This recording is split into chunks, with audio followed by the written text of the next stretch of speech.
चलिए, नहीं पूछना है तो हम स्टार्ट करते हैं। लास्ट टाइम हमने आपको बताया था कि एक प्रेजेंटेशन पैकेज क्या होता है और किस तरह से एक प्रेजेंटेशन क्रिएट की जाती है।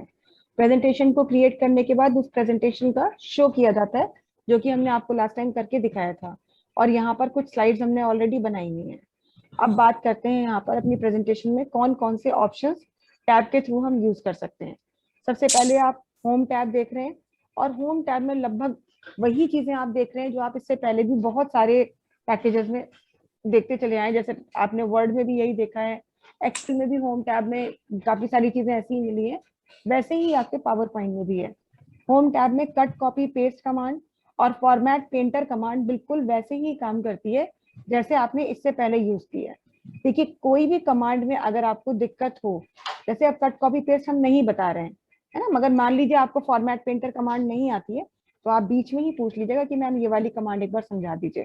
क्योंकि हमें लगता नहीं कि जो चीजें आपको ऑलरेडी दो दो तीन तीन बार आप सीख चुके हैं उसको रिपीट करके टाइम वेस्ट करने का कोई फायदा है। ठीक है, जो आपको नहीं आ रही हो या आप भूल गए हैं, आप विदाउट एनी हेजिटेशन बोल दीजिएगा कि मैम ये वाली कमांड बता दी, हम बता देंगे। हम क्लिपबोर्ड ग्रुप के बारे में फिलहाल कोई बात नहीं कर रहे हैं, क्योंकि यहाँ पर normal cut copy paste command है और फॉर्मेट पेंटर कमांड है, जिससे आप एक फॉर्मेट को दूसरे कंटेंट पर अप्लाई कर सकते हैं। फिर नेक्स्ट हमारा स्लाइड्स का ग्रुप है, जिसमें हमने देखा है कि न्यू स्लाइड हम इंसर्ट करते हैं। और हमने लास्ट टाइम आपको बताया भी था कि एक न्यू स्लाइड को इंसर्ट करने के लिए आपके पास ऑलरेडी एक शॉर्टकट है Ctrl+M, जिसकी मदद से आप करंट स्लाइड के तुरंत बाद एक न्यू स्लाइड इंसर्ट कर सकते हैं। लेकिन अगर आप शॉर्टकट से नहीं जाना चाहते हैं तो न्यू स्लाइड को इंसर्ट करने का ये बटन यहाँ पर मिलता है, इस पर क्लिक करके भी आप करंट स्लाइड के इमीडिएटली नेक्स्ट आप एक न्यू स्लाइड इंसर्ट करते हैं। लेकिन साथ ही साथ न्यू स्लाइड में हमने आपको एक लेआउट का भी कमांड बताया था, जो यूज किया जाता है तब जब आप कोई स्लाइड इंसर्ट कर चुके हैं, लेकिन इंसर्ट करने के बाद उस स्लाइड के लेआउट को आप बदलना चाहते हैं पहले से दिए हुए किसी और लेआउट में। तो आप क्या करते हैं, स्लाइड का लेआउट बदल लेते हैं। जैसे कि मान लीजिए अभी हमने ये वाली स्लाइड ली हुई थी और अब हम एक लेआउट लेना चाहते थे, बदलना चाहते थे इस स्लाइड का लेआउट। तो लेआउट ऑप्शन पे आते हैं और ये कुल 9 लेआउट्स मिलते हैं, जिनमें से जो भी लेआउट आपको पसंद हो, क्लिक करते ही आपकी स्लाइड का लेआउट उस लेआउट में बदल जाता है। अब मान लीजिए आपको इसके बाद एक न्यू स्लाइड इंसर्ट करनी है, तो लेआउट की कमांड आप तब यूज करते हैं जब आप स्लाइड इंसर्ट कर चुके हैं और आपको स्लाइड का लेआउट बदलना है। लेकिन कई बार ऐसा होता है कि स्लाइड को इंसर्ट करने से पहले ही आपको पता होता है कि जो लेआउट आने वाला है वो आपकी जरूरत का नहीं है, इनफैक्ट आपको तो कोई और लेआउट चाहिए। न्यू स्लाइड इंसर्ट करने से पहले ही यदि आप चाहते हैं कि आपकी पसंद के लेआउट के साथ ही स्लाइड इंसर्ट हो, आपको लेआउट बदलना ही ना पड़े, पहले ही जो स्लाइड इंसर्ट हो वो आपकी चॉइस के का लेआउट ही हो, तो उस सिचुएशन में आप क्या करेंगे, आप Ctrl+M नहीं प्रेस करेंगे। क्यों? क्योंकि Ctrl+M तो अपने डिफॉल्ट लेआउट से आता है, मतलब जो पावर पॉइंट का डिफॉल्ट ऑप्शन है उसके थ्रू आएगा। बट अब आप चाहते हैं आपकी चॉइस से स्लाइड आए, तो Ctrl+M प्रेस करने के बजाय आप न्यू स्लाइड के नीचे वाले बटन पर क्लिक करेंगे। जैसे ही आप इस पर क्लिक करते हैं, वही 9 लेआउट्स आपको यहाँ भी मिलते हैं जो यहाँ पर मिल रहे थे, वही लेआउट्स यहाँ भी हैं। अब आपको जो भी लेआउट चाहिए उसे आप सिलेक्ट करेंगे, तो सिलेक्ट करने पर क्या होगा, न्यू स्लाइड भी इंसर्ट हो जाएगी और आपकी चॉइस के लेआउट के साथ होगी। मतलब दोनों ऑप्शन आपके पास हैं। ऑलरेडी इंसर्टेड स्लाइड का लेआउट आपको बदलना है तो उसके लिए आप लेआउट कमांड पे जाके लेआउट चेंज कर सकते हैं। और अगर आप पहले से चाहते हैं कि स्लाइड आपकी लेआउट चॉइस के लेआउट के साथ ही इंसर्ट हो, तो न्यू स्लाइड के इस बटन पर क्लिक करके लेआउट को सिलेक्ट करके भी आप ये काम कर सकते हैं। जब हम न्यू स्लाइड के इस ऑप्शन पर क्लिक करते हैं तो लेआउट के नीचे हमको यहाँ पर कुछ कमांड्स और भी मिलती हैं। जैसे पहली कमांड मिल रही है डुप्लीकेट सिलेक्टेड स्लाइड्स। कभी कभी ऐसा होता है कि एक प्रेजेंटेशन में कुछ स्लाइड्स आप डुप्लीकेट बनाते हैं, मतलब एक स्लाइड आप ऑलरेडी क्रिएट कर चुके हैं, अब उसके जैसी ही दूसरी स्लाइड और क्रिएट करनी है। ऐसा रेयर ही होता है लेकिन फिर भी होता है। कब होता है, जैसे मान लीजिए हमने यहाँ पे कहा कि ये शॉर्ट टर्म कोर्सेज की हमने एक स्लाइड बनाई थी जिसमें कुछ 6 कोर्सेज हमने दिए थे। अब हम ये चाहते थे एक इसी की जैसी स्लाइड और बन जाए जिसमें हेडिंग वगैरह यही रहे। तो एक तरीका तो ये है कि आप Ctrl+M करिए, न्यू स्लाइड इंसर्ट करिए, उसमें भी ये हेडिंग टाइप करिए और फिर नए कोर्सेज डिफाइन करिए। लेकिन जब कोई स्लाइड हम पहले से बना चुके हैं और हमें लगभग उसके जैसी ही स्लाइड चाहिए, कुछ चेंजेस करने हैं, तो नए सिरे से काम करने के बजाय ये अच्छा होता है कि आप स्लाइड की डुप्लीकेट स्लाइड क्रिएट कर लें। तो कभी भी अगर किसी स्लाइड की डुप्लीकेट स्लाइड करनी है तो आप यहाँ से देखिए लेफ्ट हैंड पर जो आपको स्लाइड व्यू मिल रहा है, इस पर आप स्लाइड सिलेक्ट कर सकते हैं और सिलेक्ट करने के बाद यहाँ पे आएंगे और कह देंगे डुप्लीकेट सिलेक्टेड स्लाइड्स। और जैसे ही आप क्लिक करेंगे, देखिए करंट स्लाइड के तुरंत बाद एक स्लाइड की डुप्लीकेट स्लाइड आ गई। अब देखिए शॉर्ट टर्म कोर्सेज की 2 स्लाइड्स हो गई। तो ये काम करने के लिए ये तरीका भी अपना सकते हैं। और उससे भी आसान तरीका क्या है कि स्लाइड को सिलेक्ट करें और बजाय इसके कि आप यहाँ आकर के क्लिक करें, आप प्रेस कर सकते हैं एक शॉर्टकट कॉम्बिनेशन। देखिएगा जैसे ही हम वो कॉम्बिनेशन प्रेस करते हैं, डुप्लीकेट स्लाइड आ जाती है। तो अगर आपको एक नई स्लाइड इंसर्ट करनी है करंट स्लाइड के बाद में, वो भी डुप्लीकेट, नई नहीं डुप्लीकेट स्लाइड अगर इंसर्ट करनी है, यहाँ पर लिख दे रहे हैं हम, तो न्यू सॉरी डुप्लीकेट स्लाइड को इंसर्ट करने के लिए पहले तो आप स्लाइड को सिलेक्ट करेंगे और उसके बाद जो शॉर्टकट आप प्रेस करेंगे दैट इज Ctrl+D। ये आप चाहें तो नोट कर लीजिए, Ctrl+D in power point helps you to insert duplicate slide. एक से ज्यादा स्लाइड्स को सिलेक्ट करके भी डुप्लीकेट स्लाइड्स इंसर्ट की जा सकती हैं। कैसे? यदि मान लीजिए आपने कहा कि हम स्लाइड नंबर 2 और स्लाइड नंबर 3 दोनों की हम डुप्लीकेट स्लाइड चाहते हैं, तो एक स्लाइड को सिलेक्ट करिए और शिफ्ट प्रेस करके दूसरी वाली को सिलेक्ट करिए, तो देखिए दोनों स्लाइड सिलेक्ट हो गई हैं। और जब दोनों सिलेक्ट हो गई तो Ctrl+D प्रेस करिए, तो 2 3 के बाद 4 5 जो है वो 2 3 की डुप्लीकेट हो गई। अगर मान लीजिए आप चाहते थे कि स्लाइड नंबर 2 और स्लाइड नंबर 4 की डुप्लीकेट करनी है, तो स्लाइड 2 को सिलेक्ट करेंगे। अब 4 पे क्लिक करते हैं तो देखिए 2 का सिलेक्शन भाग जाता है, क्योंकि नॉर्मली एक बार में एक ही स्लाइड सिलेक्ट की जा सकती है, लेकिन आपको अब एक से ज्यादा सिलेक्ट करनी है और वो भी अलग अलग रैंडम। तो 2 पे क्लिक किया हुआ है, कीबोर्ड से कंट्रोल की दबा के रखें और 4 पे क्लिक कर दें, तो देखिए रैंडम स्लाइड्स भी सिलेक्ट हो गई हैं। फिर आप Ctrl+D प्रेस करें तो 2 और 4 की डुप्लीकेट स्लाइड नंबर 4 के बाद आ जाएगी, ये 5 और 6 ये आपकी यहाँ पर आ जाएगी। तो इस तरह से डुप्लीकेट स्लाइड इंसर्ट करने का एक तरीका तो यही है कि स्लाइड सेलेक्ट करें और यहाँ से क्लिक कर दें, या फिर Ctrl+D भी प्रेस करके आप ये काम कर सकते हैं। अब यदि आपको स्लाइड चाहिए किसी दूसरी प्रेजेंटेशन से भी, मान लीजिए हमने कोई एक और प्रेजेंटेशन बनाई हुई है और उसमें से कुछ स्लाइड्स हम यहाँ चाहते हैं, तो भी हम न्यू स्लाइड्स के ऑप्शन पर क्लिक करेंगे, हमें मिलेगा ऑप्शन स्लाइड्स फ्रॉम आउटलाइन। जब आप इस पर क्लिक करेंगे तो क्लिक करते ही ये पूछेगा कि वो कौन सी प्रेजेंटेशन है जिससे आप स्लाइड्स चाहते हैं। ऑब्वियसली अब तो ये हमारी जिम्मेदारी है, हमें ही पता होगा। तो मान लीजिए ठीक है, हमने कहा ढूंढ के ले आते हैं, हम डॉक्यूमेंट्स में से देख लेते हैं।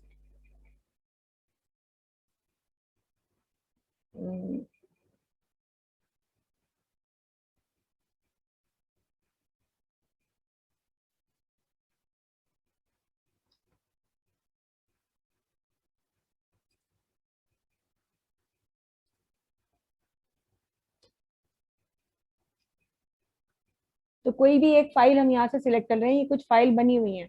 तो मान लीजिए हमने एक फाइल यहाँ से सिलेक्ट करी, ये पावर पॉइंट की ही फाइल है, और सिलेक्ट करके जब हम इंसर्ट पे क्लिक करेंगे तो उस प्रेजेंटेशन में जितनी भी स्लाइड्स थी, ये देखिए पूरी की पूरी स्लाइड्स यहाँ पर आ गई। तो किसी बनी बनाई प्रेजेंटेशन की स्लाइड्स भी आप ला सकते हैं अपनी प्रेजेंटेशन में। बस ये बात और है कि फिर आपको एडजस्टमेंट करना पड़ेगा, क्योंकि वो जो प्रेजेंटेशन बनी थी उस स्लाइड का कुछ और लेआउट था, उस स्लाइड का कुछ और उसमें डेटा तरीके से दिखाया गया था, और इस स्लाइड का जो लेआउट है वो डिफरेंट है। तो ऐसी सिचुएशन में क्या होता है कि डेटा आपका बहुत ज्यादा इधर उधर डिस्टर्ब रहता है, वो अलग बात है। आपको चाहिए तो आप फिर उसको यहाँ पर एडजस्ट करेंगे, बट ये जरूर है कि आपके पास प्रेजेंटेशन में स्लाइड्स आ जाती हैं। फिलहाल ये कमांड हम अंडू कर दे रहे हैं, तो अंडू करने से क्या हुआ कि जो स्लाइड्स थी वही रही। और लास्ट में एक ऑप्शन आपको और मिलता है, रीयूज स्लाइड्स। रीयूज स्लाइड्स पे जब आप क्लिक करेंगे तो फिर यहाँ पर अब क्या है, जब आप स्लाइड्स फ्रॉम आउटलाइन कहते हैं तो किसी भी दूसरी प्रेजेंटेशन की पूरी स्लाइड्स आपके पास आ जाती हैं। लेकिन अगर मान लीजिए आप चाहते थे कि सारी स्लाइड्स नहीं चाहिए, आपको इस बात की अथॉरिटी मिले कि आप चुन के बताएं कि कौन सी स्लाइड चाहिए, वही स्लाइड आपकी प्रेजेंटेशन में आए, तो रीयूज स्लाइड्स के ऑप्शन में जाएंगे। फिर पूछेगा कि कहाँ है वो फाइल, तो फाइल के लिए ब्राउज ऑप्शन के थ्रू आपको जाना होगा। आप ब्राउज करेंगे और ब्राउज करने के बाद यहाँ से आप फाइल का ढूंढ के लाएंगे। Browse slide library, browse file, तो हमने कहा हमें फाइल ही लानी है। फिर देखिए हमने कोई एक स्लाइड सिलेक्ट करी, यहाँ प्रेजेंटेशन सिलेक्ट करी यहाँ पर, और हमने कहा ओपन।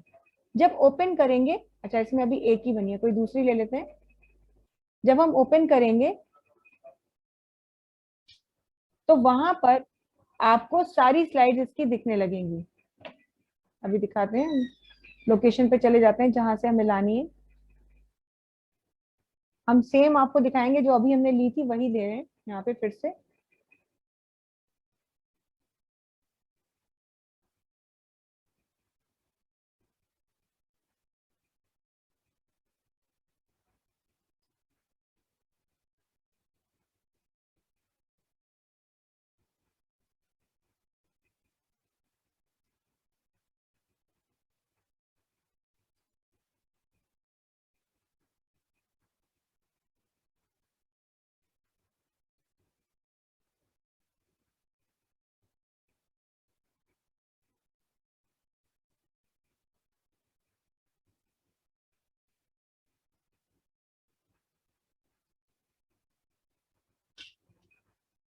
कोई यहाँ पर फाइल ही नहीं दिख रही है।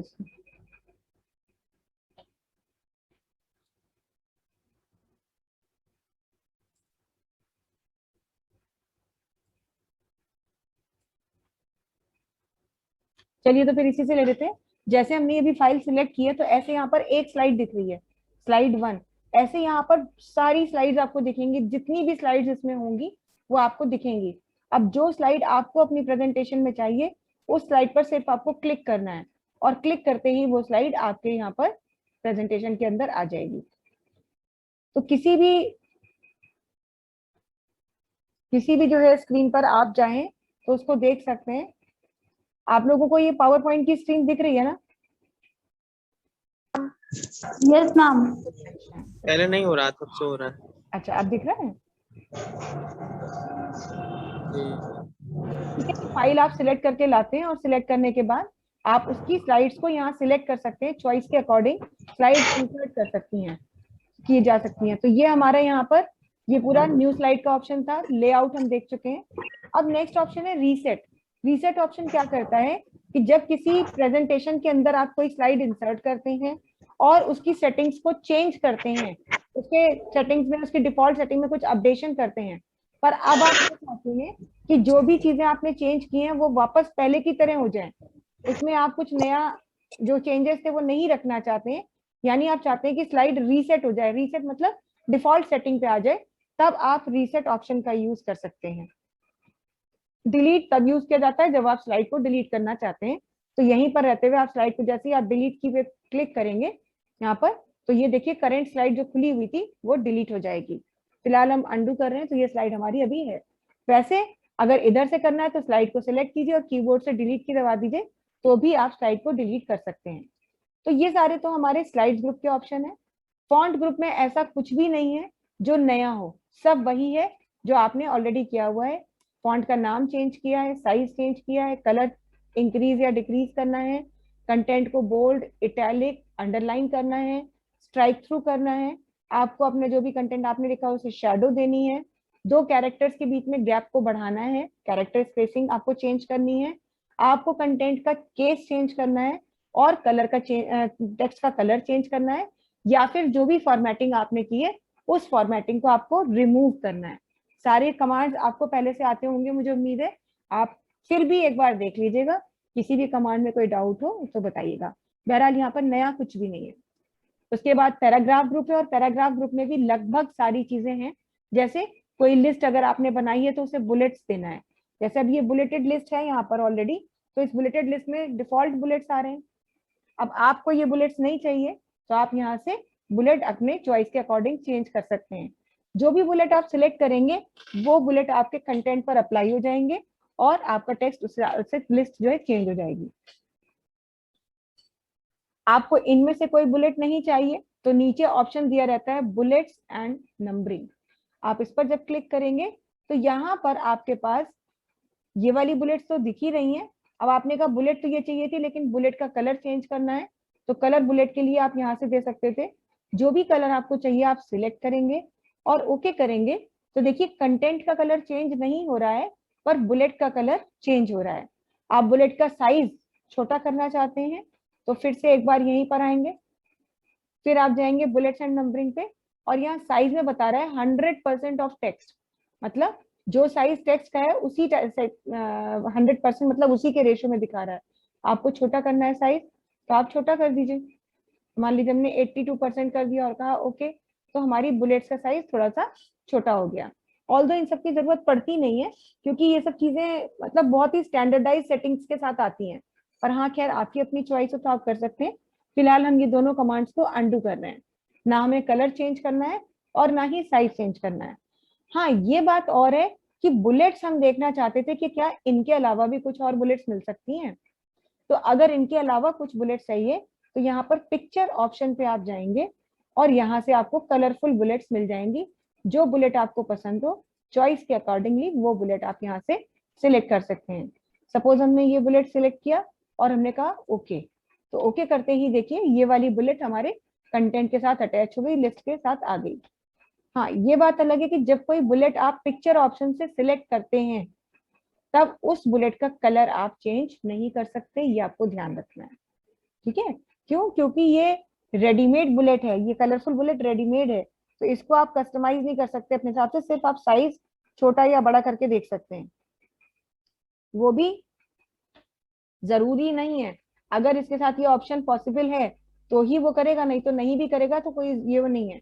अभी उसने इसको देखिए बुलेट के साइज को छोटा कर दिया है, तो बुलेट आप प्लेन भी ला सकते हैं, आप बुलेट का साइज छोटा बड़ा कर सकते हैं, या कोई स्टैंडर्ड बुलेट जो सिंपल बुलेट है उसका कलर भी चेंज कर सकते हैं। पिक्चर के थ्रू कलरफुल बुलेट लाते हैं जिसका कलर आप चेंज नहीं कर सकते। लास्ट में यहाँ पर बुलेट्स में आपको एक ऑप्शन दिया हुआ है कस्टमाइज। जब आप कस्टमाइज के ऑप्शन पर क्लिक करते हैं तो देखिए यहाँ अभी तक जो बुलेट्स मिल रहे हैं वो कैरेक्टर्स हैं जो पावर पॉइंट दे रहा है। पिक्चर में भी सब बने बनाए हैं, डिफॉल्ट है। और मान लीजिए आपको चाहिए था कोई ऐसा सिंबल बुलेट के तौर पे जो आपको यहाँ मिल तो नहीं रहा पर आपको चाहिए, तो ऐसे सिंबल के लिए आप कस्टमाइज ऑप्शन पे जा सकते हैं। अब आपके सामने एक विंडो खुलती है सिंबल की जिसमें अलग अलग फॉन्ट के डिफरेंट सिंबल्स पड़े, जो फॉन्ट आप सिलेक्ट करिए देखिए उसके सिंबल्स यहाँ दिखने लगेंगे। अभी तो आप ही को पता होगा आपको कौन सा लेना है, तो वो आपकी मर्जी, जो फॉन्ट आप सिलेक्ट करिए। तो इस हिसाब से जो है आपको ये खुद ही देखना होता है कि आप कौन सा लेना चाहते हैं, तो वहां से वो फॉन्ट आप सिलेक्ट करेंगे। सिलेक्ट करने के बाद जैसे मान लीजिए हमने कहा हम इसमें से एक सिंबल लेना चाहते हैं,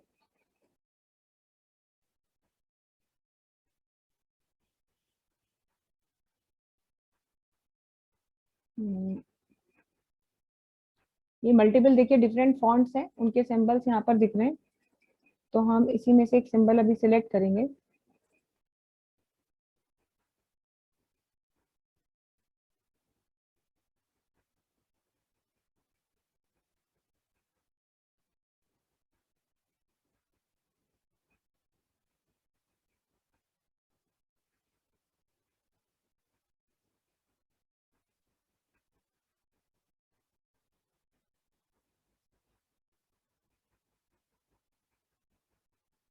वैसे तो कह रही है आपकी अपनी चॉइस पर डिपेंड करता है आप किस तरह का बुलेट लगाना चाहते हैं, तो सिंबल्स तो इतने सब अवेलेबल हैं। हम्म,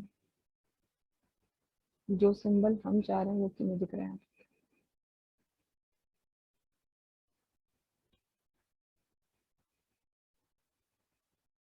वैसे कीबोर्ड से आप स्क्रॉल करके भी देख सकते हैं।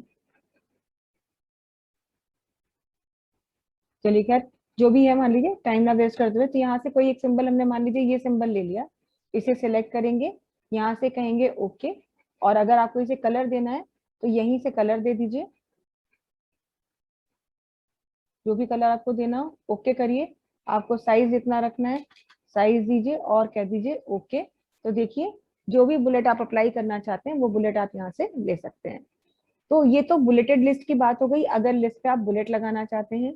और अगर आप चाहते हैं कि नंबरिंग देना है तो लिस्ट को सिलेक्ट करें या उस बॉक्स को सिलेक्ट करें ऐसे, ये। और नंबरिंग के लिए इसके साथ में ही बुलेट्स के बाद में नंबरिंग का ऑप्शन है।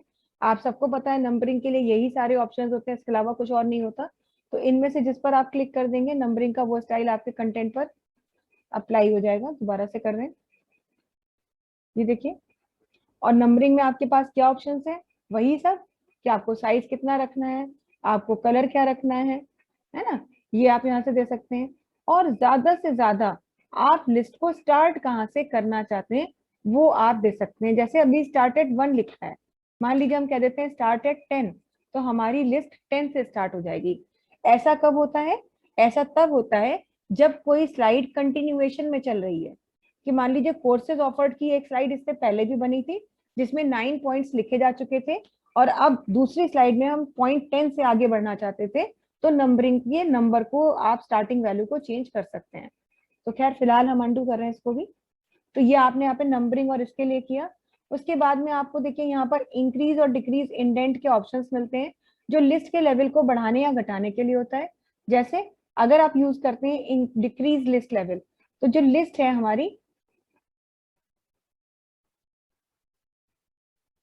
ये देखिए इंक्रीज कर रहे हैं तो इसका लेवल मतलब ये सब लेवल बढ़ते जा रहे हैं। और अगर आप डिक्रीज करते हैं तो ये प्रोमोट हो रही है। एक्चुअली ये प्रमोशन और डिमोशन होता है। प्रमोशन डिमोशन का मतलब ये है कि लिस्ट जब हम बनाते हैं कभी, तो कुछ लिस्ट ऐसी होती है हमारी जिनमें मेन पॉइंट्स और सब पॉइंट्स भी होते हैं, तो उनपे ये पॉइंट्स का बढ़ाने के लिए कि लेवल बढ़ा रहा है और ये लेवल को कम कर रहा है। अब लिस्ट में नंबरिंग में एक और भी बहुत अच्छी चीज ये होती है कि जैसे मान लीजिए आपने कहा शॉर्ट टर्म कोर्सेज हमने लिखा, लेकिन शॉर्ट टर्म कोर्सेज के बाद सपोज हम 2 कोर्सेज इसके नीचे ही लिखना चाहते थे, पॉइंट 1 के 2 सब पॉइंट्स थे जो इसके साथ ही लिखना चाहते थे। तो प्रॉब्लम ये है कि जब आप एंटर करते हैं तो वो तो पॉइंट नंबर 2 दिखाता है यहाँ पर ऑब्वियसली आपको इस पॉइंट का नेक्स्ट पॉइंट नहीं चाहिए, आपको इसका सब पॉइंट चाहिए। तो एक लिस्ट में कभी अगर आप काम कर रहे हैं और आपको पॉइंट का सब चाहिए, तो यहाँ पर आप लिख लीजिए, मान लीजिए आपने लिख दिया यहाँ पे कोर्स का नाम एक CCC लिख दिया, और सपोज आपने लिख दिया यहाँ पे CFM, है ना। तो अगर आपको इसको सब पॉइंट बनाना है तो पॉइंट के मतलब कंटेंट के स्टार्टिंग में कर्सर रखिए और कीबोर्ड से एक बार टैब की प्रेस कर दीजिए, ये देखिए। तो देखिए ये मेन पॉइंट था 1 और ये इसके सब पॉइंट बन गए 1 और 2। अब इसमें रह के जब भी आप एंटर करेंगे तो देखिए यहाँ पर जो है ये इसका सब पॉइंट बन करके आएगा, और इस तरह से आप काम कर सकते हैं। बैक स्पेस कर दीजिए तो फिर आप नेक्स्ट में अपना ले सकते हैं। तो ये टाइपिंग के दौरान लिस्ट जब बना रहे थे तभी भी आप कर सकते हैं, तो आपका काम हो जाता है। इसके बाद में अलाइनमेंट की बात अगर हम करें तो वही लेफ्ट राइट सेंटर अलाइनमेंट है। लेफ्ट अलाइनमेंट कंट्रोल L से होता है, राइट अलाइनमेंट कंट्रोल R से होता है, सेंटर अलाइनमेंट कंट्रोल E से होता है, और जस्टिफाई अलाइनमेंट दिया जाता है जब आप कुछ भी पैराग्राफ में लिखते हैं, जो कि राइट हैंड के एज को बहुत ही इवन और स्मूथ बनाता है। ये सब आपने चीजें की हुई है। उसके बाद में नेक्स्ट यहाँ पर आपको ऑप्शन मिलता है कि यदि कोई आप ऐसी स्लाइड बना रहे हैं जिसमें आपने कुछ पैराग्राफ जैसा लिखा है और उस पैराग्राफ जैसे लिखे हुए कंटेंट को आप कॉलम्स में बदलना चाहते हैं, तो यदि आप ऐसा करना चाहते हैं तो उसके लिए आपको कॉलम्स का ऑप्शन मिलता है। आप 2 कॉलम्स में अपने डेटा को चेंज कर सकते हैं। उसके लिए आपके पास कुछ डेटा होना चाहिए।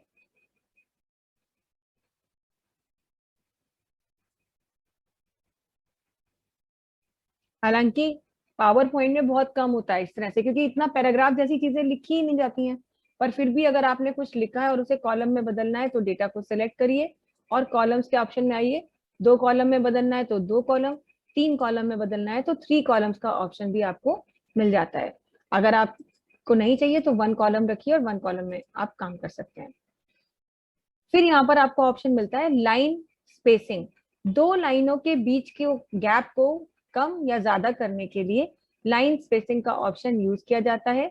जहां भी गैप को बढ़ाना घटाना है उतना एरिया सिलेक्ट करेंगे, लाइन स्पेसिंग पे आएंगे। अभी बता रहा है कि लाइन स्पेसिंग कितनी है, 1.0। आपको बढ़ानी है तो ऑब्वियसली 1.5, 2.0 है ना। ये देखिए 2 लाइनों के बीच का गैप बढ़ते चले जा रहा है, ये देखिए। और ये इतना सिलेक्टेड एरिया में हो रहा है, नीचे वाले पे चीज अप्लाई नहीं हो रही है। तो इस तरह से लाइन स्पेसिंग आप बढ़ा सकते हैं, घटा सकते हैं। जैसे जैसे आप लाइन स्पेसिंग को बढ़ाते जाते हैं उसी हिसाब से कंटेंट का साइज भी अपने आप अपडेट होता जाता है, क्योंकि देखिए कंटेंट को इस बॉक्स में ही एडजस्ट होना है। अब लाइनों में गैप बढ़ा देंगे तो टेक्स्ट का साइज अपने आप छोटा हो जाएगा। लाइन का साइज अगर आप कम, लाइन का जो वो है स्पेसिंग अगर आप कम करते हैं तो फॉन्ट का साइज ऑटोमेटिकली एनलार्ज हो जाता है। लास्ट है, नेक्स्ट है हमारा टेक्स्ट डायरेक्शन। जो भी कुछ लिखा है उस टेक्स्ट की डायरेक्शन आप क्या क्या दे सकते हैं। आपके पास ये ऑप्शन है, आप ऐसे लिख सकते हैं, रोटेटेड फॉर्मेट में है ना, ऐसे जो भी आपकी मर्जी हो, इतने सारे ऑप्शंस हैं जिनके थ्रू आप लिख सकते हैं। और इसके अलावा कुछ करना है तो वही है कि अलाइनमेंट कैसा रखना है, स्टैक्ड रखना है, राइट टू लेफ्ट लिखना है, लेफ्ट टू राइट लिखना है, ये सब चीजें हैं।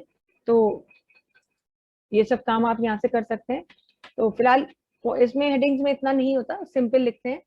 अलाइन टेक्स्ट में वही टॉप मिडिल बॉटम कब होता है ये, जब आप बात करते हैं टेबल की, क्योंकि टेबल में जब आप डेटा लिखते हैं तो आप पहले ही जानते हैं, आप एक्सेल में भी ये चीज पढ़ चुके हैं कि टेबल में लिखे हुए डेटा में top left top centre top right, top bottom left bottom centre bottom right, और centre left centre centre centre right 9 alignment होते हैं। तो टॉप बॉटम लेफ्ट आप यहाँ से ले सकते हैं, टॉप मिडिल और बॉटम, और लेफ्ट राइट सेंटर यहाँ से लिया जा सकता है। लास्ट इसमें पैराग्राफ ग्रुप में आपके पास एक ऑप्शन है कन्वर्ट टू स्मार्ट आर्ट। कोई भी कंटेंट जब आपने एक बार बना लिया, कुछ पॉइंट्स हैं, शायद सब पॉइंट्स भी हैं, पर इस लिखे हुए डेटा को आप बदलना चाहते हैं एक डायग्राम में, तो स्मार्ट आर्ट ग्राफिक में आप अपने डेटा को बदल सकते हैं। जो भी मर्जी हो वो आप ले लीजिए। आपने यहाँ से मान लीजिए ये किया तो देखिए क्लिक करते ही आपका कंटेंट अपने आप यहाँ से इस तरह से अपडेट हो गया। और जब एक बार अपडेट हो गया, चेंज हो गया, तो देखिए डिजाइन है, आपके पास डिजाइन का ऑप्शन है, कलर है, कलर दीजिए, जो करना है वो आप कर सकते हैं। तो पैराग्राफ के फॉर्म में, मतलब एक लिस्ट के फॉर्म में लिखे हुए डेटा को अगर आप चाहें तो उसे स्मार्ट आर्ट ग्राफिक में भी बदला जा सकता है। तो इस तरह से ये सारे ऑप्शंस हैं, अंडू कर दिया, वापस नॉर्मल कर दिया हमने। ये पैराग्राफ ग्रुप हमारा खत्म हो चुका है। नेक्स्ट ग्रुप है हमारा ड्राइंग ग्रुप। सबको पता है कि ड्राइंग में सबसे पहले आप क्या चीज ड्रॉ कर सकते हैं, एक सीधी लाइन से लेकर के किसी भी तरीके की शेप, और ये चीजें आपको बहुत अच्छे से आती हैं। इसके लिए हम एक ये ब्लैंक स्लाइड हम ले लेते हैं, इस स्लाइड को ही ब्लैंक स्लाइड में बदल देते हैं। और यहाँ पर अब आपको क्या इंसर्ट करना है, आपको इंसर्ट करनी है एक शेप। तो शेप के लिए देखिए यहाँ पर ड्राइंग टूल हमें मिल ही रहा है ग्रुप। ये देखिए यहाँ पर आपके पास लाइन है, टेक्स्ट बॉक्स है। टेक्स्ट बॉक्स एक ऐसा बॉक्स जिसको ड्रॉ करते ही आप उसमें कुछ भी लिख सकते हैं। फिर स्ट्रेट लाइन ड्रॉ करनी है तो लाइन ड्रॉ करना आता ही है। फिर इनमें से किसी भी तरीके की शेप चाहिए। अब ये तो सब चीजें आपको मालूम ही है कि ये सब कैसे यूज किए जाते हैं, कैसे इंसर्ट किया जाता है, पता है ना सबको। या इसमें कोई प्रॉब्लम है, ये सब शेप इंसर्ट करने में कोई दिक्कत है? No ma'am. बाकी लोगों को भी आता है ना? Yes ma'am. Hemant, Preeti, Ranjeev, Shri Narayan. Yes ma'am. Yes ma'am. ठीक है, तो फिर इसीलिए ओके। तो ये शेप इंसर्ट कर ली है, इंसर्ट करके सिलेक्ट किया हुआ है, बाकी आपको सब पता है, उसका कलर शलर कैसे चेंज करना है, सारी चीजें आप कर सकते हैं। हाँ, अगर मान लीजिए एक शेप ये इंसर्ट करी और एक शेप और सेम टू सेम इंसर्ट करना है बिल्कुल इसके जैसा, तो क्या शॉर्टकट कॉम्बिनेशन प्रेस कर सकते हैं किसी भी डुप्लीकेट शेप को इंसर्ट करने के लिए?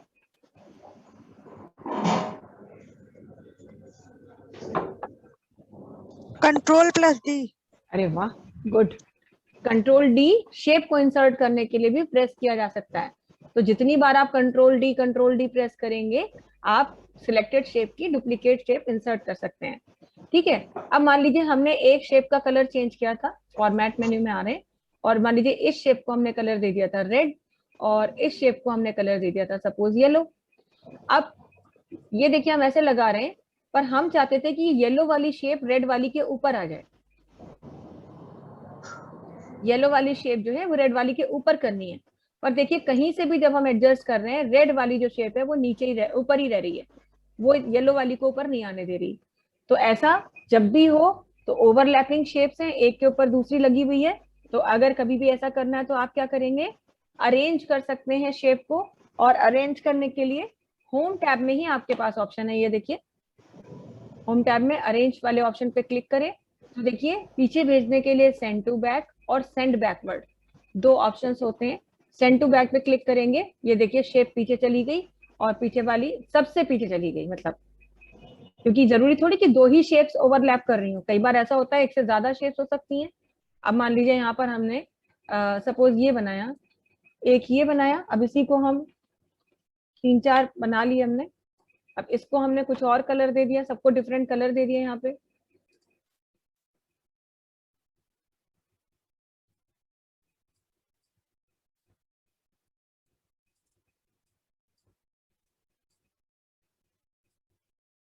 और डिफरेंट कलर देने के बाद अब हम इनको जो है एक साथ रखना चाहते हैं।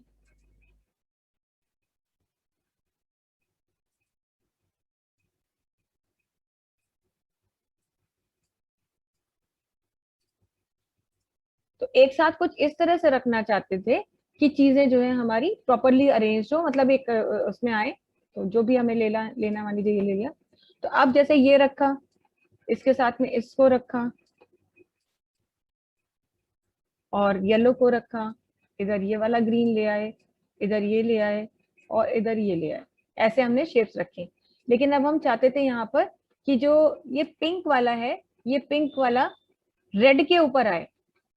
ये सबसे पीछे भी है, इसको हम ऑरेंज के ऊपर लाना चाहते थे, पिंक वाले शेप को इसके ऑरेंज के ऊपर लाना चाहते थे।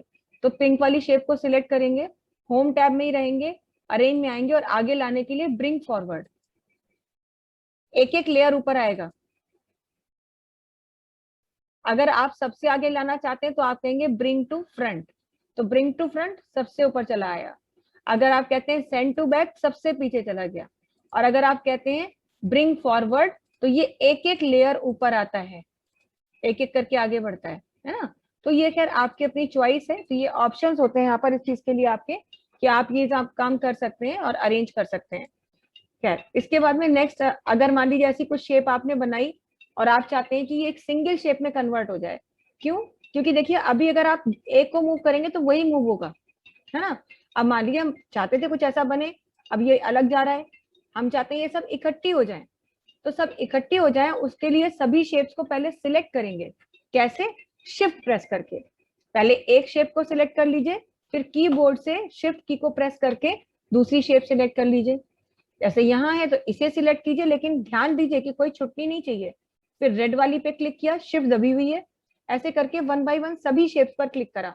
एक भी अगर छूट जाएगी तो फिर काम नहीं होगा, मतलब वो अलग ही रह जाएगी। सिलेक्ट कीजिए और फिर यहीं पर अरेंज में देखिए ऑप्शन दिया हुआ है ग्रुप, ग्रुप पे क्लिक करिए तो देखिए ये सिंगल शेप बन गई। अब आप कहीं भी ले जाइए।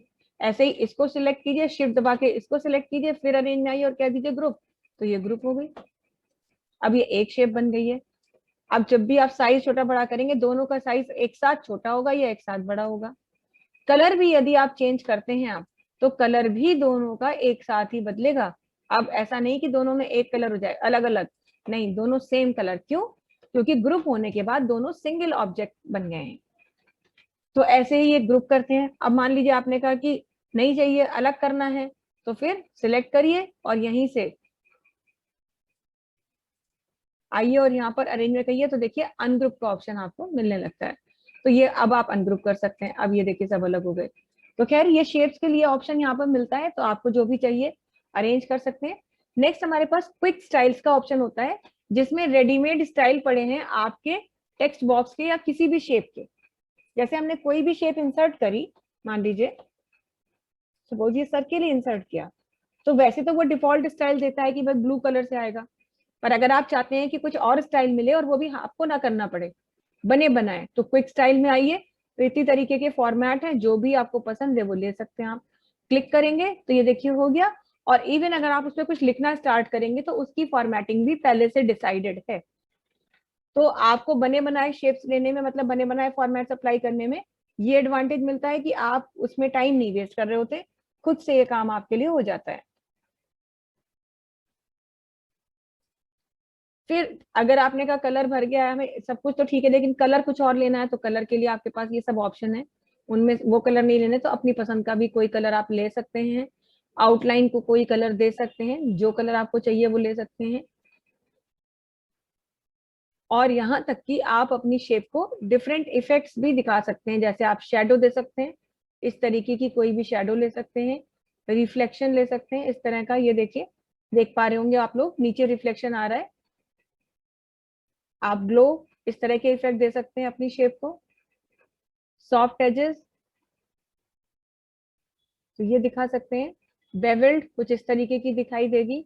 और 3D रोटेशन में आप जैसे भी रोटेट करना चाहें शेप को वैसे रोटेट करा सकते हैं। तो जरूरत बहुत कम पड़ती है, बट फिर भी अगर चाहिए तो आप ये रख सकते हैं। इसके बाद में नेक्स्ट है फाइंड, मतलब आपको कुछ भी ढूंढना है। तो ढूंढने के लिए क्या है, कंट्रोल F आपके पास शॉर्टकट है, आपको शुरू से पता है कि जब भी कुछ ढूंढना होता है कंट्रोल F कीबोर्ड से आप प्रेस कर सकते हैं, या तो फाइंड ऑप्शन पे क्लिक कर सकते हैं। जैसे ही आप प्रेस करेंगे एक फाइंड का डायलॉग बॉक्स आएगा जिसमें वो आपसे पूछेगा कि आपको क्या ढूंढना है। तो मान लीजिए हमने कहा हमें ढूंढना है एक वर्ड कोर्सेज, और फाइंड नेक्स्ट जैसे जैसे कहेंगे तो देखिए जिस जिस स्लाइड में वो वर्ड लिखा होगा वो आपको वो वर्ड हाईलाइट करके दिखा देगा कि यहाँ यहाँ लिखा है। एक सिरे से शुरू करेगा और तब तक ढूंढता जाएगा जब तक कि पूरी की पूरी प्रेजेंटेशन की सभी स्लाइड्स में वो वर्ड आपको मिलता रहेगा। और जैसे ही ढूंढते ढूंढते आप उस जगह पहुंच जाएंगे जब आगे वो वर्ड नहीं मिल रहा है, तो पावर पॉइंट आपको बताएगा कि it has finished searching the presentation, तो आगे वो नहीं ढूंढ पाएगा। अब मान लीजिए आपसे ये कह दिया जाए कि भाई आपने कोर्सेज लिखा है, हम कोर्सेज वर्ड नहीं यूज करना चाहते थे, हम चाहते थे कि ऑनलाइन कोर्सेज हो जाए। अब तो हम ऑनलाइन कोर्सेज ही करा रहे हैं, तो ऐसी सिचुएशन में आपसे कहा गया कोर्सेज मत लिखिए, ऑनलाइन कोर्सेज लिखिए। तो अब या तो फिर आप हर जगह जाइए, या जगह बनाइए और ऑनलाइन लिखिए, और यही नहीं जितनी भी स्लाइड्स में ये वर्ड लिखा है। पर अगर ऐसा आप करना है तो आपके पास कमांड है रिप्लेस। रिप्लेस एक ऐसी कमांड होती है जो किसी भी टेक्स्ट को किसी दूसरे टेक्स्ट में रिप्लेस कर देती है। और रिप्लेस के लिए आपके पास यहाँ पर ये कमांड बटन के फॉर्म में भी अवेलेबल है, या Ctrl+H कॉम्बिनेशन आप यूज करते हैं। और जैसे ही Ctrl+H कॉम्बिनेशन यूज करते हैं, देखिए रिप्लेस की विंडो आती है जिसमें वो पूछता है आपको क्या ढूंढना है और किससे बदलना है। तो आपने क्या दिया कि इसको हम बदलना चाहते हैं इससे, और बस रिप्लेस ऑल कह देंगे तो एक ही बार में पूरी की पूरी प्रेजेंटेशन में जितनी जगह कोर्सेज वर्ड लिखा था वो ऑनलाइन कोर्सेज में कन्वर्ट हो जाएगा। और बताएगा आपको पावर पॉइंट कि कितनी जगह रिप्लेस किया है। 15 रिप्लेसमेंट्स वर मेड। एक क्लिक भर करने से देखिए 15 जगह आपने उसको बदला। क्लोज करके बाहर आ जाइए, और अब कहीं भी आपको देखिए जहां जहां कोर्सेज लिखा था सब जगह पर आप देखेंगे कि अब ऑनलाइन कोर्सेज वर्ड ही यूज हो रहा है। तो इस तरीके से जो है यहाँ पर आप होम टैब का यूज करते हैं। लगभग सारी कमांड्स आपको पता थी, जो नहीं पता होंगी वो हमने बता दी है। बाकी ट्राई आप करके देख लीजिएगा सभी चीजों को, किसी में डाउट होगा तो नेक्स्ट क्लास में बताइएगा। होम के बाद में नेक्स्ट है हमारा इंसर्ट टैब। और इंसर्ट टैब में देखिए ये सारे ऑप्शंस आपको मिलते हैं। सबसे पहले मिल रहा है टेबल। देखिए यूं तो क्या होता है कि जब भी कोई ब्लैंक न्यू स्लाइड हम इंसर्ट करते हैं तो आपको एक विंडो मिलती है जिसमें टेबल इंसर्ट करने का आपको ऑप्शन ही मिलता है। तो टेबल अलग से इंसर्ट करने की जरूरत कम से कम तब तक तो नहीं पड़ती है जब तक आपकी स्लाइड के लेआउट में टेबल का ऑप्शन है। तब तो आपको अलग से ये इंसर्ट टेबल की जरूरत ही नहीं, क्योंकि टेबल कमांड यहीं से मिल रही है। लेकिन अगर मान लीजिए आपने कोई ऐसी स्लाइड इंसर्ट की थी जो ब्लैंक थी, तो यहाँ पर अगर आपको टेबल इंसर्ट करनी है तो यहाँ टेबल के लिए कोई आइकन तो मिल नहीं रहा, तो तब आप कह सकते हैं इंसर्ट टेबल। बिल्कुल वैसे ही कितने रो कॉलम की टेबल चाहिए, यहाँ से या यहाँ से, या टेबल ड्रॉ कर लीजिए। और सारी चीजें वैसे ही हैं जैसे आपको पता है। आप यहाँ पे रो कॉलम बता दीजिए आपको जितना भी देना है, ओके करिए, टेबल इंसर्ट हो गई। आपको जो भी फॉर्मेट चाहिए वो फॉर्मेट लीजिए, और जो काम करना है वो काम अपना कर सकते हैं। टेबल में काम करना आप सबको आता है। टेबल इंसर्ट करने के अलावा ऐसे ही आपके पास पिक्चर का, क्लिप आर्ट का ऑप्शन है जो आप पहले से जानते हैं। लेकिन अब हम आपको जो है यहाँ पर बताएंगे वो ऑप्शन इंसर्ट करना जो कि आपने अभी तक नहीं किया, that is photo album. Photo album एक ऐसा आपका ऑप्शन होता है जो आप तब यूज करते हैं जब कभी आपको ऐसी प्रेजेंटेशन देनी है जिसमें आपको पिक्चर्स का ज्यादा यूज करना है। हो सकता है आप जिस कंपनी में काम कर रहे हो उसमें कोई सेलिब्रेशन होने वाला हो, मान लीजिए 10th एनिवर्सरी या 20th एनिवर्सरी सेलिब्रेशन है, या मान लीजिए आप अपने फ्रेंड के बर्थडे पे गए और आपने एक प्रेजेंटेशन बनाई है जिसमें पूरी चाइल्डहुड से लेकर के आपकी एज, करेंट एज तक की आप दोनों की जो पिक्चर्स हैं उनको आपने एक गैलरी बना के सेव किया हुआ और प्रेजेंटेशन में दिखाना चाहते हैं। बैकग्राउंड में आपने कोई म्यूजिक व्यूजिक लगा दिया है।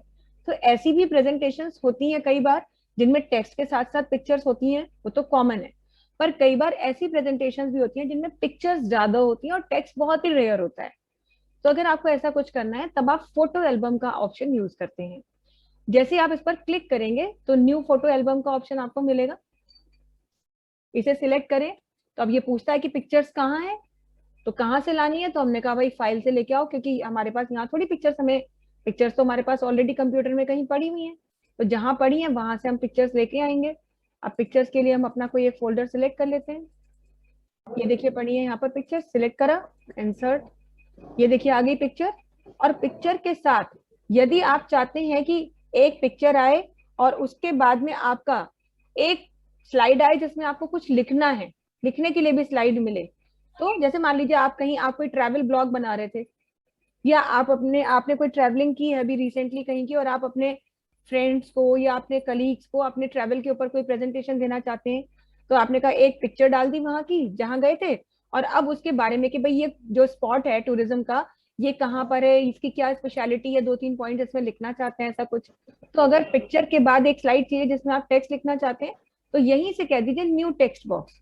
जैसे क्लिक करेंगे देखिए एक टेक्स्ट बॉक्स आ जाएगा। फिर आपको पिक्चर चाहिए, फिर क्लिक करिए इंसर्ट फाइल। तो ऐसे ये जरूरी नहीं है कि आप हर बार करें, मगर ये तो आपकी अपनी चॉइस पर डिपेंड करता है कि भाई आपको क्या लेना है। तो ऐसे आप पिक्चर इंसर्ट कर सकते हैं, आपकी लोकेशन जो भी होगी वहां से आप पिक्चर्स उठाते रहेंगे 1 बाय 1, और 1 बाय 1 ही आप ले सकते हैं, एक साथ बहुत सी पिक्चर्स को आप नहीं ले सकते हैं। तो ऐसे लिया, फिर हमने कहा यहाँ पर फिर से हमें पिक्चर चाहिए, फिर पिक्चर सिलेक्ट कर ली, फिर इमेज चाहिए या टेक्स्ट बॉक्स चाहिए तो टेक्स्ट बॉक्स दे दिया, फिर इमेज चाहिए। तो ऐसे जितनी भी पिक्चर्स को आप देना चाहते थे, that completely depends on your own choice. तो आप यहाँ से अपना पिक्चर्स ले लेंगे, कोई भी पिक्चर यहाँ से हमने ले लिया, और यहाँ फाइनली हमारे पास टोटल कितनी है, ये 7 स्लाइड्स हमने इंसर्ट की फोटो एल्बम के लिए। अब जैसे ही आप यहाँ पर रह करके, वैसे तो अभी ऑर्डर वगैरह आप चेंज कर सकते हैं जो भी रखना है। पिक्चर्स को ब्लैक एंड व्हाइट दिखाना चाहते हैं तो यहीं पर आपके पास ऑप्शन है, ये देखिए ब्लैक एंड व्हाइट। तो अब आपकी जितनी भी इमेजेस है वो ब्लैक एंड व्हाइट में दिखेंगी। नहीं चाहिए तो आप अपना ये रख सकते हैं, हटा सकते हैं। बाकी आप यहाँ पर इतना करने के बाद अगर कहते हैं क्रिएट, तो देखिए एक नई फाइल क्रिएट होती है। आप देख पा रहे हैं ये यहाँ लिखा हुआ है फोटो एल्बम, यस मैम। है ना। तो वो देखिए एक ब्लैंक न्यू फाइल क्रिएट हुई है। जो फाइल हमने पहले बना रखी थी बैकग्राउंड, वो आपकी जो नाइटेक कंप्यूटर एजुकेशन की, वो अलग प्रेजेंटेशन थी, ये अलग प्रेजेंटेशन है। और इसमें देखिए टाइटल स्लाइड अपने आप आ गई, फोटो एल्बम लिखा हुआ है। अब वो मर्जी आपकी कि आप क्या लिखना चाहते हैं। तो आपने लिख दिया मान लीजिए माई विजिट टू, जो भी आपको लिखना है, उत्तराखंड, जो भी है ना। तो आप जो भी आप लिखना चाहते हैं वो लिखिए। और ये देखिए आपकी सारी स्लाइड्स आपको यहाँ पर दिखाई दे रही हैं, पिक्चर्स एक एक करके। अब ये टेक्स्ट बॉक्स है, आप क्लिक करिए तो ये पूरा बाकायदा आप यहाँ लिख सकते हैं। ये देखिए आप अपनी पूरी उस विजिट के बारे में बता सकते हैं कि भाई क्या क्या स्पेशलिटी है इस जगह की, कैसे पहुंचेंगे। जैसे लोग ट्रैवलिंग ब्लॉग लिखते हैं तो ट्रैवल ब्लॉग के लिए है, या कहीं भी कोई भी एक्सपीरियंस जो आप देना चाहते हैं। आपकी कोई मशीन, कोई नई मशीन इंट्रोड्यूस हुई, कंपनी ने नई मशीन बनाई है, आप उसके बारे में बना सकते हैं, उस मशीन के पार्ट्स को की पिक्चर लेकर के कर सकते हैं। आपकी कंपनी कोई नया प्रोडक्ट निकाल रही है, उस प्रोडक्ट की पिक्चर्स और उससे रिलेटेड टेक्स्ट भी आप दे सकते हैं। तो ये तो डिपेंड करता है कि आपकी जरूरत क्या है। पर ऐसे आप चाहें तो एक फोटो एल्बम आप बना सकते हैं, और उसमें जो है आपकी जो कंटेंट है पिक्चर्स के फॉर्म में लग सकती है। हालांकि टेक्स्ट भी पूरी तरह से लिखा जा सकता है, वो आपकी अपनी मर्जी है। फिलहाल इस प्रेजेंटेशन को हम क्लोज कर रहे हैं और बिना सेव किए हम बाहर जा रहे हैं वापस हमारी अपनी जो ओरिजिनल प्रेजेंटेशन थी। तो फोटो एल्बम का ऑप्शन आप यूज करते हैं। बाकी शेप्स को इंसर्ट करना, स्मार्ट आर्ट और चार्ट कोई नई चीज नहीं है, हम पहले ही बता चुके हैं कैसे इंसर्ट करते हैं। अगली हमारी कमांड जो है वो बहुत इंपॉर्टेंट कमांड है, क्योंकि देखिए वो ग्रुप है लिंक्स का।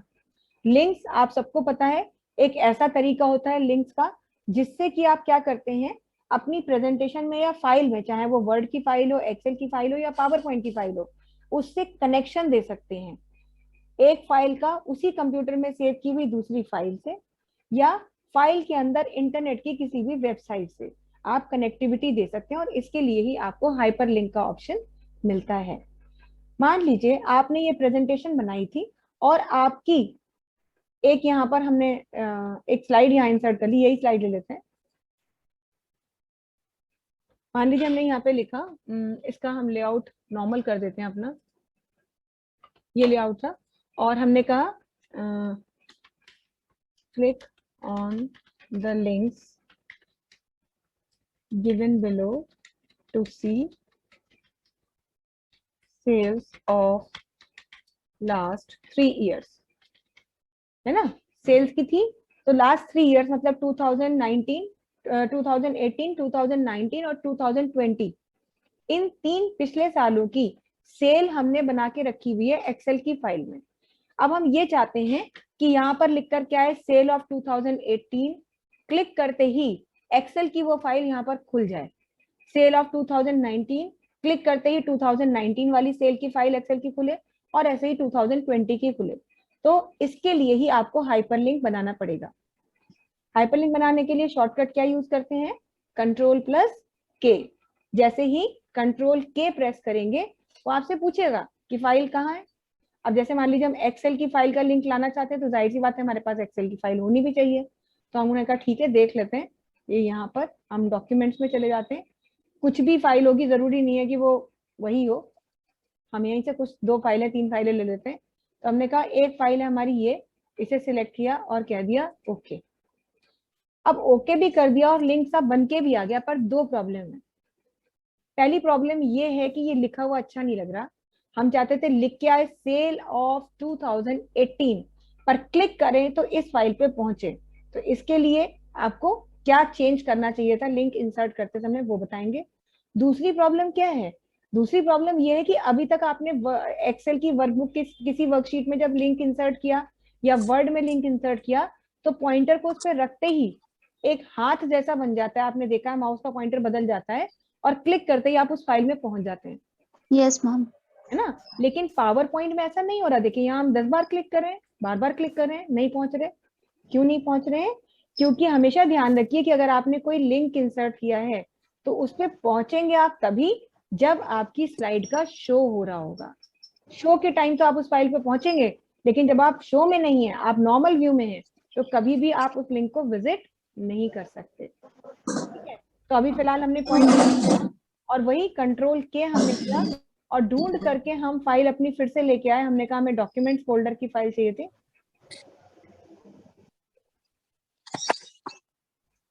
यही फाइल ले ली और हमने कहा, लेकिन अब ओके करने से पहले हम क्या लिखना चाहते थे, सेल ऑफ 2018। तो वो लिखने के लिए कहाँ जाएंगे, फाइल तो सिलेक्ट कर लिए, लिखने के लिए आएंगे टेक्स्ट टू डिस्प्ले बॉक्स में। जो कुछ भी लिखा है यहाँ सिलेक्ट किया, मिटा सकते हैं। और अब आपको जो भी यहाँ पे लिखना है वो आप लिखिए, सेल्स ऑफ 2018 और ओके कर दीजिए। तो देखिए अब लिख करके आया है। अब जब हम स्लाइड शो करेंगे तो क्योंकि लिंक जैसा दिख रहा है, इसका मतलब हम पहुंचेंगे वहां। ऐसे ही फिर नया पॉइंट चाहिए, फिर Ctrl+K, फिर आपको फाइल ढूंढ करके लानी है, तो वो फाइल के लिए आप उस लोकेशन पे जाएंगे। कोई दूसरी फाइल हमने यहाँ से ले ली,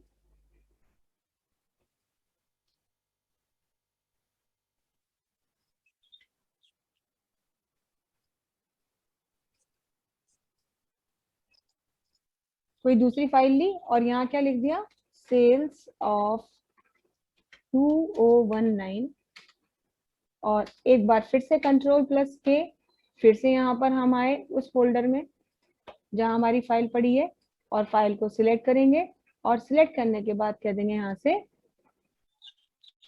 सेल्स ऑफ 2020 और ओके।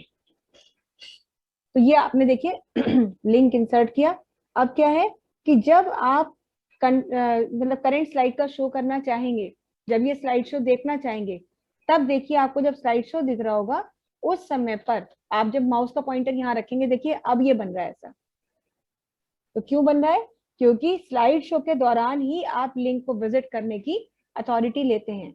आप जिस भी लिंक पर रख करके क्लिक कर देंगे, केवल सिर्फ क्लिक करना है और ये देखिए फाइल आपके सामने खुल जाएगी। देख पा रहे हैं आप लोग, ये एक्सेल की फाइल खुली है। Yes ma'am. इस तरह से जैसे ये फाइल खुली है, ऐसे ही आपकी बाकी की भी फाइल्स खुल जाएंगी जब जब आप स्लाइड शो करेंगे। और स्लाइड शो में अगर आप देखेंगे तो देखिए लिंक का कलर भी बदल चुका होता है, ये देखिए दिख रहा है ना, इसका लिंक का कलर पर्पल हो चुका है ब्लू से, जो कि आपको क्या बता रहा है कि एक बार देख चुके हैं हम। इस स्लाइड को कम से कम एक बार विजिट किया जा चुका है, इस लिंक को एक बार विजिट किया जा चुका है। बार बार जाने पर, बार बार विजिट करने पर कलर नहीं बदलता है। तो इस तरह से हाइपरलिंक इंसर्ट किए जाते हैं। कंप्यूटर में सेव की हुई किसी भी फाइल को अगर आपको एक्सप्लोर करना है with the help of hyperlink, तो ये तरीका है। अब ऐसे ही मान लीजिए आपने कहा कि आपको इंटरनेट की किसी वेबसाइट पे जाना है ब्राउजर पे, तो आप तो मतलब क्या करना है, फिर कंट्रोल के करेंगे। पर अब कंट्रोल के करके, क्योंकि आपको यूज तो करना नहीं है कोई भी बनी बनाई फाइल, अब कहाँ जाना है आपको जाना है किसी भी अपने उस पर क्या नाम है इंटरनेट की साइट पर। तो यहाँ पर कहीं कुछ नहीं करना है, एड्रेस बार में जाके सीधे वेबसाइट का एड्रेस आप टाइप करेंगे, पूरा का पूरा URL HTTP ऐसे ना :// अब जो भी आपको जाना है, हमने कहा google.com पे ही जाना है, तो ये लिख दिया यहाँ पर एड्रेस बार में, ये लिख दिया। और यहाँ पे क्या लिखना है वो आप लिख दीजिए। हमने लिखा any question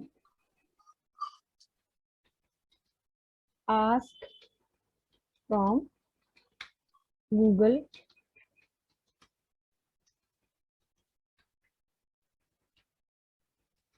click here to ask from Google, ये लिख दिया हमने और ओके कर दीजिए। तो अभी यहाँ क्लिक करेंगे तो कुछ नहीं होगा, लेकिन जब इस स्लाइड को हम शो करेंगे तो यहाँ पर क्लिक करते ही अब हम सीधे गूगल की विंडो पे पहुंच जाएंगे और आपको जो भी यहाँ पे ढूंढना है, देखना है, वो आप आराम से यहाँ से देख सकते हैं। तो दोनों तरीके के लिंक बन सकते हैं। वो आपका ये जरूरी नहीं है कि आप कंप्यूटर में सेव की हुई किसी फाइल पे ही जाएं, आप इंटरनेट से भी किसी उसका लिंक बना सकते हैं। किसी भी वेबसाइट का, आपकी कंपनी की वेबसाइट आपको यहीं से देखनी थी तो आप कह सकते थे click here to visit companies website या आवर वेबसाइट। तो ये तरीके होते हैं जिनसे आप हाइपरलिंक इंसर्ट करते हैं और उनको विजिट कर सकते हैं। क्लियर है सबको, कोई डाउट तो नहीं है?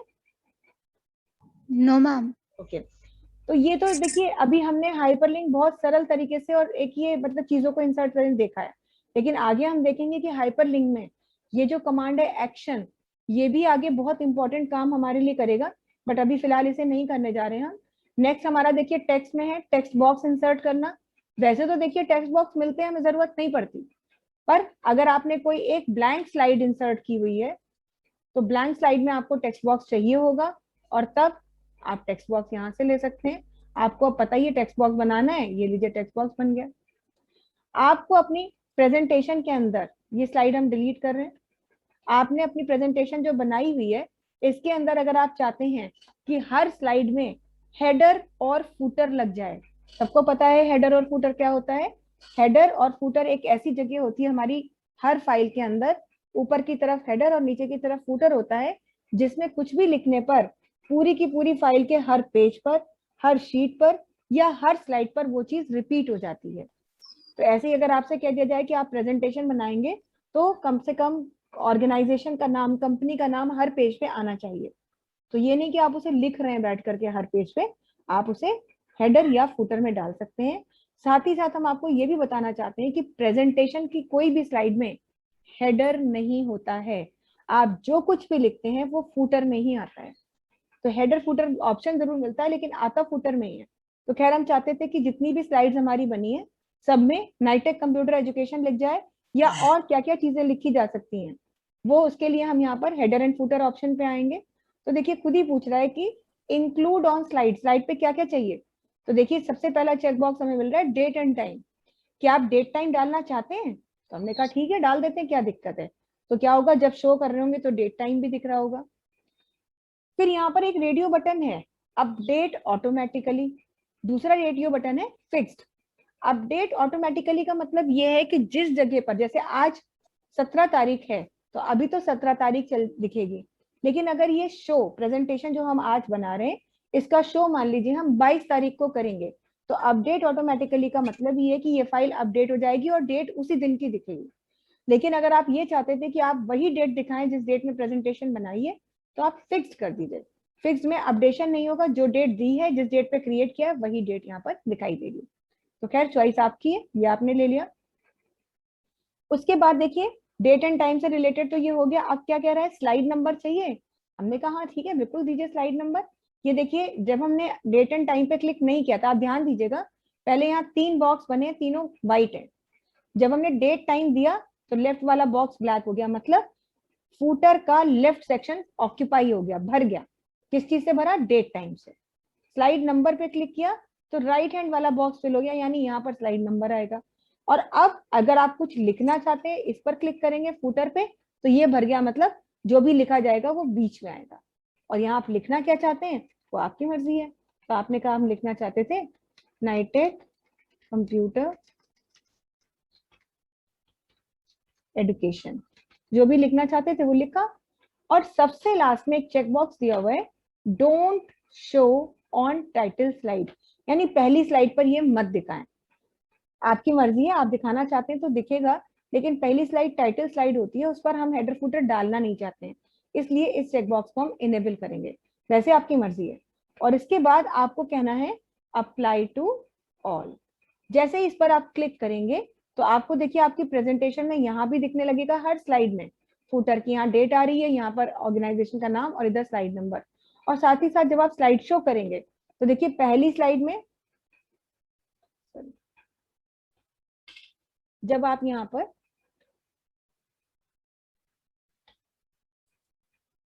स्लाइड शो करेंगे तो आप देख पा रहे होंगे स्लाइड शो चल रहा है। तो स्लाइड शो में पहली स्लाइड पर आपको कोई भी हेडर, मतलब कोई भी फुटर नहीं दिखेगा, लेकिन जैसे जैसे क्लिक करके आप आगे बढ़ेंगे तो आपको स्लाइड नंबर और आपका ऑर्गेनाइजेशन का नाम और डेट हर स्लाइड में दिखती रहेगी। तो ये डेट टाइम आप इंसर्ट करते हैं, आपने देख लिया हेडर फुटर में। वही चीज देखिए यहाँ भी है, डेट एंड टाइम, यही इस पर भी क्लिक करेंगे तो सेम विंडो खुलेगी, वही इस पर क्लिक करेंगे तो भी वही विंडो खुलेगी। वर्ड आर्ट है, आपको पता ही है, जब भी कुछ लिखना हो स्टाइलिश मैनर में इतने सारे आपको यहाँ पर स्टाइल्स मिलते हैं।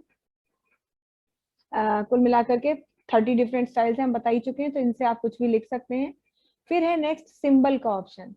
सिंबल एक ऐसा ऑप्शन है जिसमें आप वो सिंबल इंसर्ट कर सकते हैं जो आपके कीबोर्ड में नहीं है।